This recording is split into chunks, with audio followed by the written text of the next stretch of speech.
Hello everyone, this is Ron from High Tech Legion, and this is the NZXT Phantom 410 mid-tower case. And as you might have gathered from the name, this is the mid-tower version of the NZXT Phantom full tower case, the award-winning NZXT Phantom, which was released almost a year ago now. But the Phantom 410 mid-tower case, just because it is smaller than the Phantom full tower case, it doesn't mean that it's lacking in features. In fact, NZXT has placed several features in the Phantom 410 that are not found in the original full tower Phantom case. And let's flip this box to the side. You can see the table of specifications here. Just some basic information. You have 3 5.25-inch drive base. You have 6 internal 3.5 or 2.5-inch drives. You got 7 expansion slots. As for cooling, it also does not, as much like the full tower NZXT Phantom, you get plenty of cooling options. And VGA clearance for 305 millimeters, and CPU heatsink support of 170 millimeters, and wiring space of 25 millimeters. So that is plenty of space to move around. And the NZXT Phantom also comes in a variety of colors, much like the NZXT Phantom full tower case, which was released previously. It came later on with there was a white version, there was a black version, and there was also a I believe a pink version, but the NZXT Phantom 410 will come in a white. I believe the sample we have here is a white version. There's also a black version, and there is a red version. But there's also NZXT. There was a fan voting that was conducted on Facebook for NZXT fans, and most people requested a black with an orange trim version of the Phantom 410. So you could look forward to that in your stores. And here at the back of the box, you can see some of the features. You can see here USB 3.0 support. We have basically the same mounting you've seen in previous NZXT cases. Here's the NZXT H2, and this removable hardware mounting, a acrylic side window, which was not present in the NZXT Phantom full tower case. And just a preview shot here of what the empty chassis looks like. And now let's start opening the NZXT Phantom 410 and see what we can find inside.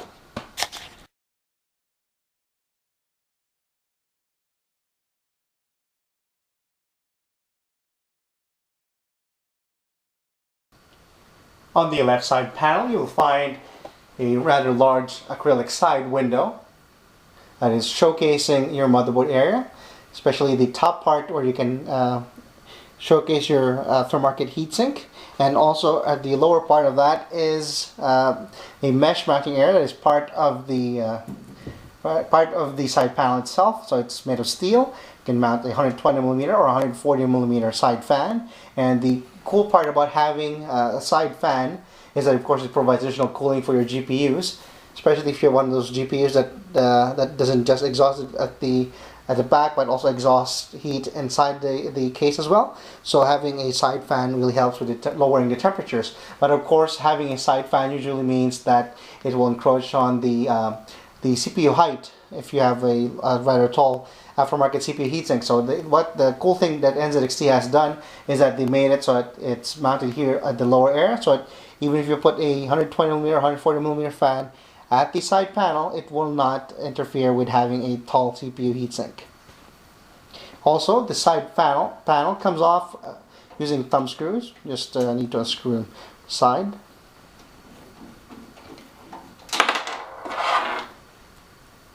And also there is a convenient handle. You can help you to pull it up.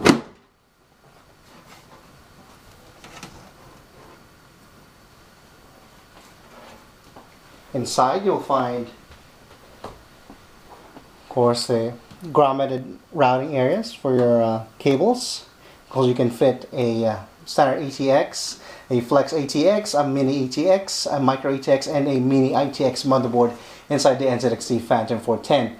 And of course, unlike the full tower version, you can't put in, unfortunately, an extended ATX, but there's still plenty of room to work with. And let's look at the accessory package first, since we've removed the side panel.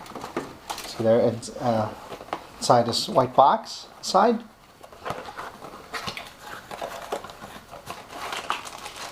And see a plastic bag of screws with this little pamphlet here for NZXT products. A variety of not just cases, but of course power supplies and coolers as well.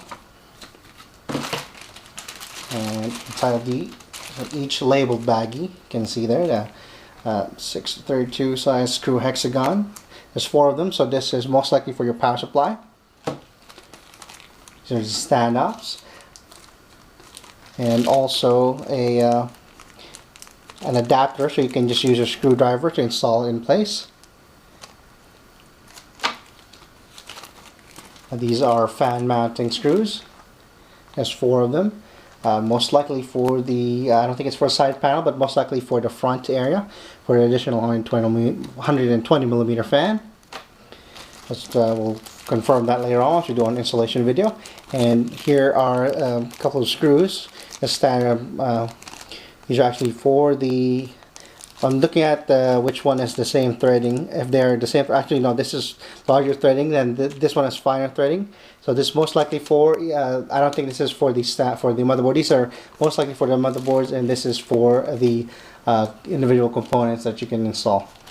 But of course, we'll verify that again during the installation video. But there's plenty of, they're clearly labeled and organized, so you won't get confused, unlike other cases which just throw most of the bulk of the screws in just one big bag. And this simplifies, of course, your installation process later on. So that's very convenient. Let's set aside and check out the other contents of this accessory package. You can see the cable zip ties. There's about 7 here. And this one rogue screw here came off from something. I'm guessing just an extra screw that came from the factory. So all the screws seem to be accounted for here. And here we have the fold-out manual. Just a simple manual, and of course it's visual, so it's just easy to look at all the parts and for the installation, especially if it's your first-time builder. It's very convenient. It comes in actually multiple languages, so I should have you covered. And of course, after the accessory, let's take a look at the front panel. We'll put aside our accessories and take a closer look at the front panel connectors. See, they're all uniformly colored, so that will add to the appeal, especially if you have a viewing window. Here we got some 4-pin Molex cable. And look at all the fan attachments first. Since there is a built-in fan control on the top, it's I believe it's a three-step 3-watt fan controller. So see, there's 4 2-pin headers in there you can attach. They're 2-pin, but they're actually 3-pin in total you can put in there. And the power is supplied 4-pin Molex. And you have your power and hard drive LED, your reset and power switch, and your HD audio, USB 2.0, and the USB 3.0 uses a 19-pin blue header, internal header. And let's take a look at the, take a closer look at the internal components. Towards the top rear, you can find a 120 millimeter fan pre-installed, as well as a 140 millimeter fan that's exhausting at the top. And here at the top, you can actually install another 140 millimeter fan right in front of it, or you can install a water cooling radiator up to since you can fit to what 40s in there. You can, I'm assuming 280 and a 240 millimeter, and as well as a 240 millimeter radiator. And there's several mounting, a routing holes there for your fan cables, in case you want to install water cooling radiator in there. There's one inside here. There's also one here in the top, and plenty of routing options there around it. So that's very convenient. Also, you have of course the large CPU heatsink backplate cutout. It's pretty much standard now for every case. And see here, there's the space looks a bit tight, but it's actually very manageable. Even though if you have, there's also room here for routing cables. So I would suggest if it's too tight, especially if you're routing your power supply, you don't need to route your 8-pin in here. You can actually route it here to the back without removing the fan that's already pre-installed in there. Towards the rear, you can see that the PCI expansion slots are ventilated, and you can actually reuse them. You can remove the lock by just unlatching the thumb screws. Easily removable. And the best part having reusable PCI slot covers is that once you punch them out, you can put it back in case you're not populating all of the PCI expansion slots so dust doesn't get in. And there's also more ventilation air here. This honeycomb mesh is part of the case, the case body. And at the top there are smaller water cooling holes that are grommeted. The NZXT 410 has a bottom mounted power supply area, and as you can see in there, there are a couple of risers. They're actually, these are rubber ended. And there's also a filter underneath. And to the front of it, you can mount an optional 120mm fan. Although space is a bit tight, so some larger fans might actually not be able to install properly. Or if you have a larger power supply, like a 1000-watt power supply that can actually reach all the way up here, you will not be able to mount an optional fan in the front. Of course, that's not a concern because you have 2 more fans in the front for intake you can install, and 1 more you can add here to divert cool air. An optional fan mounting area is located to the left of the hard drive cage, and as you can see here, there's a thumb screw that allows you to unlock it so you can adjust the angle of the position. You can mount a 120mm or 140mm fan, diverting the cold intake air and diverting it to the top CPU area, or just simply leave it in a straightforward fashion so it blows air into your VGA area. For hard drive installation, the NZXT Phantom 410 mid-tower case can fit up to 6 3.5-inch hard drives and 2.5-inch SSD drives. If you want extra room for longer graphics card, you can actually remove this middle hard drive mounting area. Just simply press the latches from the top and the bottom at the same time while pulling out to the side. As you can see, the entire hard drive cage can be completely removed. The hard drives or SSD drives are mounted inside the NZXT 410 using these hard drive caddies. As you can see, they look slightly different than in other NZXT cases that came out previously. Namely the NZXT H2, you can see some similarities, but the handle is different as this one arches upwards for convenience, also because of the design. And here you can fit in a 3.5-inch by using these toolless locks on the side. But if you want to use the 2.5-inch SSDs installed on these hard drive caddies, you need to screw them in place into these mounting holes. To install a 5.25-inch optical device or any 5.25-inch external device in the NZXT Phantom 410, you need to use these toolless mounting options. As you can see here, there's a latch that moves from left to right. You just, if the latch is positioned to the left side, you can't move the lock out of place. But if you move the latch to the right, as you can see in here, then you can unlock it out of place, and of course put in your 5.25-inch device, align the mounting holes, and then push the lock, and then move the latch again to the left side. Very simple implementation. Also, you could actually remove these completely, as they are made of, see there? You have to make sure that it's unlocked first, of course. And just use regular screws if you want a more secure mounting. At the front, the NZXT Phantom 410 resembles the full tower version of the NZXT Phantom. It also has this drive bay cover covering the 5.25-inch external drive base. And of course, to access it, you just simply press the middle part of the door. It will unlatch. And as you can see there are 3 5.25-inch external drive bays, and these are also easily removable. by simply sliding the lock to the left side and taking it out. Can easily place back, simply putting in the left side first and then just pushing it into place. And right underneath that there's a mesh area in here, and there is behind it is a 120mm fan that is pre-installed. And of course you can remove the entire front cover, simply lifting the bottom and pulling out from there, like most of the NZXT cases, or if you have experience with installing NZXT cases before. And as you can see there, meshed area. There's no filter, unfortunately, but with this you can actually maybe make your own and just simply tape it here to the back.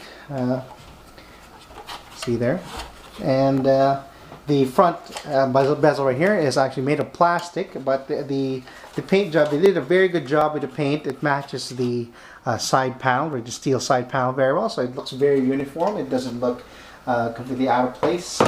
And behind here, once we remove the front bezel, we can see that there's also another space for mounting an extra 120mm fan. And we saw the accessory package, there are long screws, so that's what these 4 screws are. You can install another 120mm fan here to help with the exhaust. At the upper right hand corner of the top area, you'll find your external I/O ports, including headphone jack and your microphone jack, as well as a pair of USB 2.0 ports, a pair of USB 3.0 ports, and a 3-step fan controller. On the left hand side of the top panel, you will find the reset button, power button, hard drive activity LED, as well as power LED. Once you have removed the front panel, you can also easily remove the top panel by just simply lifting it up from the front. And of course, that reveals plenty of room to work with. There's also cable routing holes in there, rather for cable routing holes for the fans in case you want to install a push-pull configuration. And also underneath you can put in a radiator and another fan here in the top, and there's also plenty of room for that. As you can see in there, there's more than 25mm height right in between the top of the NZXT Phantom 410 and the top panel itself. In the rear area, you can see the 120mm fan that's been installed in there. There's a water cooling and grommeted pair of water cooling holes in there. It's also the perforated area here for additional cooling to help with the VGA area. Also the VGA area, as mentioned, when you look at inside, you can see that they are perforated and reusable, and it looks very good actually that it's contrasted, that it's black and white, so some of the black parts just really stand out and it looks very striking. And here at the bottom you can see the power supply mounting area, and also here in the sides there's there are these handles for the side panel that makes it very convenient to pull it out when you remove the thumb screws and the lock. Underneath the NZXT 410 you can see that there is a dust filter located in the power supply mounting area.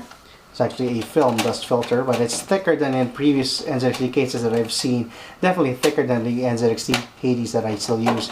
It also looks much more durable than the typical dust filter films. You can just easily slide it in and out of place in case you need to clean it out once in a while. And of course, as we're talking about the dust and ventilation, you can see that the feet of the NZXT 410 is slightly differently implemented compared to other NZXT cases.